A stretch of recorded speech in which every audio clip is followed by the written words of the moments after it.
বাঙালির ঘুরতে যাওয়ার ডেস্টিনেশন মানেই দীপুদা, দীঘা, পুরী, দার্জিলিং। সময় কম থাকার কারণে এইবারে আমরা বেছে নিয়েছিলাম দীঘা। আসলে কিছু একটা স্পেশাল জিনিস ছিল, সেটা সেলিব্রেট করতেই আমরা চলে এসেছিলাম দীঘাতে। এসে এই হোটেলটা আমরা বুক করি। হোটেলটা দেখতেই পারছো কতটা পরিষ্কার পরিচ্ছন্ন, প্রচণ্ড স্পেশিয়াস, ভালো কিং সাইজের বেড, খুব সুন্দর ওয়াশরুম, পরিষ্কার। এত সবথেকে বেস্ট ছিল হোটেলটা ছিল একদম বিচের পাশে, তাও আবার খুব অ্যাফোর্ডেবল প্রাইসে।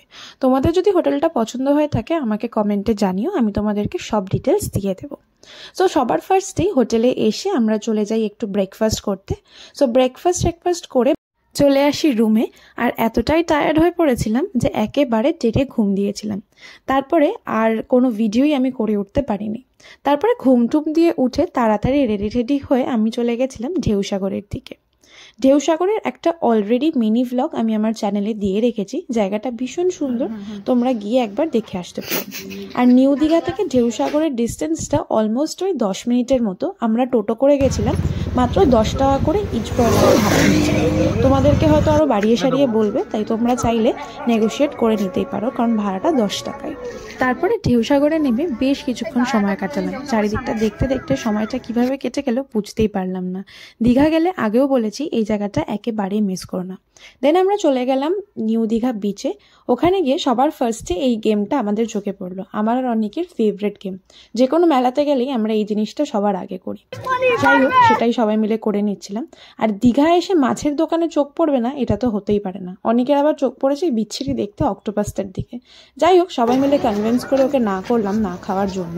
তারপরে ওই পার্লের হাটটা কিনে একেবারে চলে গেলাম বিচের সামনে। বসে বসে কিছুক্ষণ লেবু চা খেলাম আর বিচের এই সুন্দর দৃশ্যটা দেখছিলাম। সত্যি সত্যি বিচে এসে এই জায়গাটা একেবারেই মিস করা যায় না। তারপরে চলে আসি আসল কাজের দিকে, যেটা সেলিব্রেট করতে এখানে আসা। রিজনটা ছিল অনেকের বার্থডে। ওর বার্থডেটা সেলিব্রেট করতেই আমরা এসেছিলাম দীঘাতে। জেনারেলি প্রত্যেক বছরই বার্থডেগুলো আমরা বাড়িতেই কাটাই। এবারে ভেবেছিলাম একটু বাইরে গিয়ে কাটানো যায়। বেশ ভালোই ছিল কিন্তু এক্সপিরিয়েন্সটা।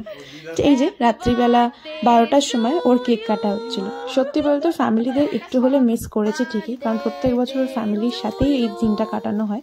কিন্তু এই এক্সপিরিয়েন্সটাও খারাপ ছিল বলে বলবো না, বেশ আনন্দ করেই কেটেছে। দীঘা ভ্লগের এই ফার্স্ট পার্টটা তোমাদের কিরকম লাগলো আমাকে জানিও। আর তোমরাও কি নিজেদের বার্থডে তোমাদের ফ্যামিলির সাথে কাটাতে পছন্দ করো, নাকি বাইরে কোথাও ঘুরতে গিয়ে, সেটা কিন্তু আমাকে জানিও। আমাদের জন্য এই নতুন এক্সপিরিয়েন্সটা বেশ ভালো ছিল। ফ্যামিলি ছিল আমাদের পাশে, আমার দিদি, জামাইবাবু আর ওর ছেলে। খুব আনন্দ করেই কেটেছে রাতটা। বাট তবুও ফ্যামিলি তো একটু মিস হয়। যাই হোক, আশা করি ওকে আমি এই আনন্দটা দিতে পেরেছিলাম। তোমাদের ভিডিওটা কেমন লাগলো সেটা আমাকে জানিও। আর নতুন ভ্লগ নিয়ে আবার আসবো। আর একটা লাইক করে দিও, সাবস্ক্রাইব করে দিও। চলো, আজকের জন্য টাটা।